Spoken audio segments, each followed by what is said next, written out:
This is something that I've wrestled with, and I do a good job, and then sometimes I wrestle with again. It's the idea of, are you too nice as a leader? And I see a lot of agency owners out there that say, oh, well, our agency is like a family. And every time I hear that, honestly, I want to cringe. I want to be like, really? One, my family is super nuts, so I have bad PTSD on that. And second of all, I think to myself, your roles are super blurred if you're saying your agency is like a family, because the reality is you are the leader of a business. You are not running a community organization. And I know that there's a lot of things out there about like casual work office, unlimited vacation. We watch Netflix at work. And I want to say this, most of our agencies have over 10 employees. All that stuff is great until you hit a quantity of employees. Your internet bandwidth can't even handle streaming that. And with 10 people, there's going to be someone who's uncomfortable with a rated R movie being played in the workplace. And so what sounds hip and cool might be a challenge as you grow, but there's other ways to be hip and cool. So don't think that those are the only ways. But what I want to say is, if you're too nice, is this: if your team is constantly having some expectations that, you're going to build their job around their personal life, these things need to be addressed. If they're not addressed, other team members might feel disenfranchised. They might feel like, why did they get special treatment? I'd love that too, but I don't have that same situation. I want to be very clear that anytime you make considerations with employees, they need to be documented, and there has to be some give and take. So it can't just be, okay, work from home, and let's just say homeschool your kids. There also has to be some designated outputs associated with that. We've been doing the COVID thing for a long time, and unfortunately, COVID has become an excuse for many, many mishaps.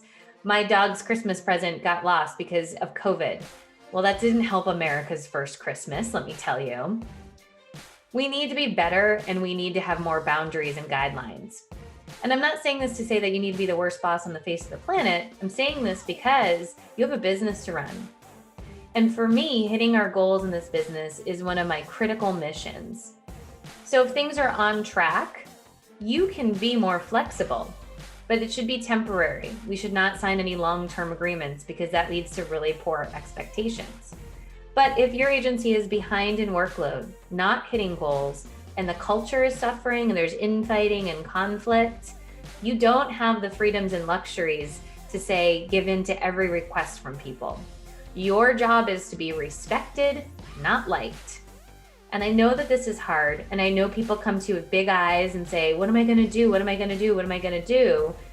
Your goal at that point is to take a deep breath, namaste, sleep on it, and identify something that has boundaries and that can work for both parties and is clearly documented. Because generally these requests tend to come in times of emotion. And when people are emotional, they don't always recall and remember certain things. So you can be super nice and you can be super generous, but it should be because of a plan. It shouldn't be because you're getting requests to hit up and you're always bending over backwards. A client once told me this, and I thought this was really interesting as a female. So I guess, and I'm kind of ad-libbing here, the late Ruth Bader Ginsburg, she got a phone call, and her kid's school was calling all day. Now she's, on her way to being a justice of the Supreme Court. And she finally had a break, and she picked up and she said, XYZ is going on with your child. And she said, did you call my husband? I said, well, no, I was going to call him if I didn't get you. And she said to the school, you were to call me every other time. I'm doing this. He's also available. And I thought that that was so important to say that, in many instances, it takes a whole team of people, and that you are a team with your employee. But that also means you have to protect the interests of the business and the entire team, not just one individual. And when you can set those boundaries, people respect them and work harder to find other ways so that you can still stay on track with your business. Some people out there are listening to me right now and be like, oh my God, she's a tyrant. I'm not saying that at all. What I'm saying is that there has to be boundaries and expectations.